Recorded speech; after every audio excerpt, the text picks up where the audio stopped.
were making save after save throughout this game, and you guys still down 1-0 near the end. Like, how big is it for this team to be able to actually take advantage of some of your saves and come through at the end the way they did? Yeah, for sure. I mean, great job by everybody. I don't think they had like too many crazy chances today. We were playing really tight. Didn't give them a lot of room to make plays like some other games, and as long as you can keep that 0, you got a good chance to win. And once we give up that goal, we're right back at it. I think we had like games where we didn't come out right away after we giving up a goal. So I think over the last couple of games, really good job. Pittsburgh had a couple of big pushes in the second period. What was it that allowed you guys to withstand that? Yeah, second period, like I said, guys were blocking shots like crazy today. Getting in shooting lanes as well, and letting me see the pucks boxing out in front, knowing where their forwards are and what the situation gives you. And I think we did a really good job of reading the game. Was that a particular focus coming in, or is that building off of what we saw in the recent homestand? No, I think it's building over the last couple games. Couple games at home. I mean, last game wasn't our best one, but I think since we came out of the Christmas break, it started in Colorado, where we starting to play like our game, and everybody's buying in. You mentioned getting in those shooting lanes. What's the degree of difficulty when you've got such offensive firepower there? Yeah, I mean, like keeping them to the outside helps us. Not letting them get to the inside. I think we only had like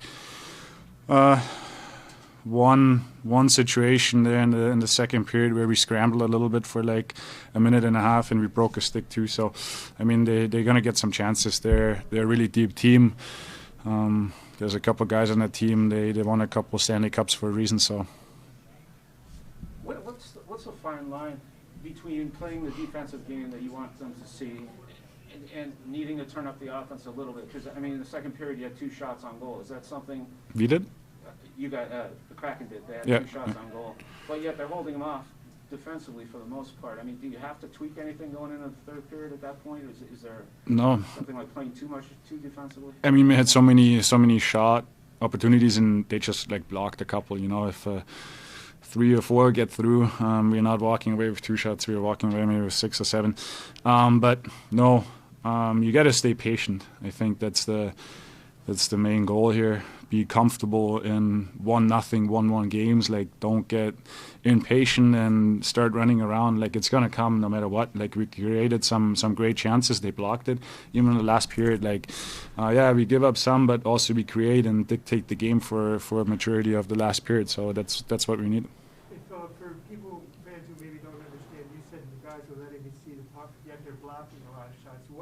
What's the distinction there so that you can see it and they can block? Yeah, it's a fine line of like blocking it or getting out of the way, making sure we take the backdoor option or like the second option in the slot. Yeah. And on that minute and a half sequence that you mentioned, where Marcus broke his stick and guys are running around, like what's the key to getting out of a situation like that? Because your guys are clearly getting exhausted as each second goes by. So what do you? Yeah, you stay tight. You don't chase. As soon as you start chasing, you have 4 guys with a stick, broken stick. Just stay tight. Make sure you're in shooting lanes. Usually teams it gets out of control where guys start chasing on the wall and pushing guys out. So I don't think we did that. We stayed tight. We're in shooting lanes and kept it to the outside.